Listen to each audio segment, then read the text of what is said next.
Hi guys, welcome to 70mm poster. ప్రతి వారం లాగే ఈరోజు కూడా మనం ఒక కొత్త మూవీ రివ్యూ గురించి తెలుసుకుందాం. దయచేసి ఈ వీడియోని ఫుల్గా చూడండి. మిత్రమండలి టీజర్ రిలీజ్ అయిన తర్వాత అందరూ ఈ సినిమాని జాతిరత్నాలులా ఉంటుందేమో అని అనుకున్నారు. అందుకే సినిమా మీద అంచనాలు కూడా ఆకాశాన్ని తాకాయి. కానీ ఆ అంచనాలకు సినిమా న్యాయం చేసిందా లేక పూర్తిగా మిస్ అయిందా ఈ రివ్యూలో ఇప్పుడు తెలుసుకుందాం. కథ మొదలవుతుంది జంగ్లీపట్టణం అనే ఫికాషన్ సిటీలో. అక్కడ నారాయణ అనే వ్యక్తి ఈటీవీ గణేష్ కులపిచ్చితో మునిగిపోయి ఉంటాడు. తన కులానికి చెందిన వాళ్ళు ఇతర కులాల వాళ్ళను పెళ్లి చేసుకుంటే చంపేస్తాడు. అలాంటి నారాయణ ఎమ్మెల్యే కావాలని ప్రయత్నిస్తుంటాడు. ఇంతలోనే ఆయన కూతురు స్వేచ్ఛ అంటే నిహారిక ఇంటి నుంచి పారిపోతుంది. అదే ఈ కథలోని ప్రధాన టర్నింగ్ పాయింట్.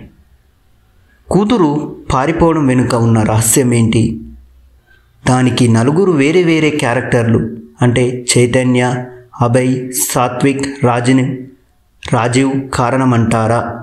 ఈ గ్యాంగ్ అంటే ఓ మామూలు చిల్లర గ్యాంగ్ కాదు, పెద్ద చిల్లర గ్యాంగ్ అని అర్థం.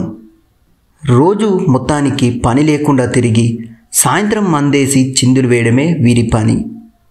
ఇలా వాళ్ళ జీవితాల్లోకి స్వేచ్ఛ ఎంట్రీ ఇస్తే ఏం జరుగుతుందో తెలుసుకోవాలంటే ఈ సినిమా చూడాల్సిందే.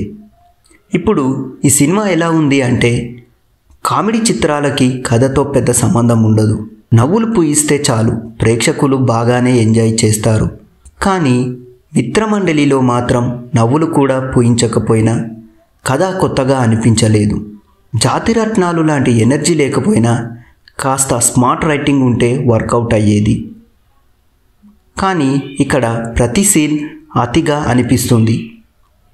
కామెడీ అనుకున్న సన్నివేశాలు కూడా బలహీనంగా మారిపోయాయి. ఫస్ట్ హాఫ్ పూర్తిగా సాదాసీదాగా సాగుతుంది. ఇంపార్టెంట్ క్యారెక్టర్ అంటూ సత్య చేసే కామెడీ మాత్రమే కాస్త నవ్విస్తుంది. సెకండ్ హాఫ్లో చేజింగ్ సీన్, పెళ్లి సీన్ కొంతవరకు బాగున్నాయి. అంటే పూర్తిగా బోరింగ్ కాదు, కానీ ఎక్కువగా ఎంటర్టైన్ చెయ్యదు. ఇక పెర్ఫార్మెన్స్ విషయానికి వస్తే ప్రియదర్శి, వెన్నెల కిషోర్, సత్య, వీటీవీ గణేష్ లాంటి స్టార్ కామెడియన్స్ ఉన్నా వాళ్ళ టాలెంట్ని డైరెక్టర్ సరిగ్గా వాడుకోలేకపోయాడు. సత్య ఒకడే కొంతవరకు ఇంప్రెస్ చేశాడు.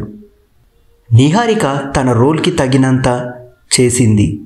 కానీ టెక్నికల్గా సినిమాటోగ్రఫీ, బ్యాక్గ్రౌండ్ స్కోర్ ఓకే అనిపిస్తున్నాయి. నిబా నిబి సాంగ్ మాత్రం క్యాచీగా ఉంది. మొత్తానికి మిత్రమండలి కామెడీతో ఎంటర్టైన్ చేయాలనుకుంది. కానీ బలహీనమైన కథ, అతి చేసిన సన్నివేశాలు సినిమాని సాధారణ స్థాయికి పరిమితం చేశాయి. ఓకే అనిపించే కొన్ని సీన్స్ ఉన్నా మొత్తం మీద మిత్రమండలి మీకు పెద్దగా నవ్వులు పూయించలేదు. మరి మీకు ఈ సినిమా నచ్చిందా? మా కామెంట్ బాక్స్లో చెప్పండి. ఇలాంటి మరిన్ని మూవీ రివ్యూల కోసం 70mm ఛానల్ని సబ్స్క్రైబ్ చేయండి. Thank you.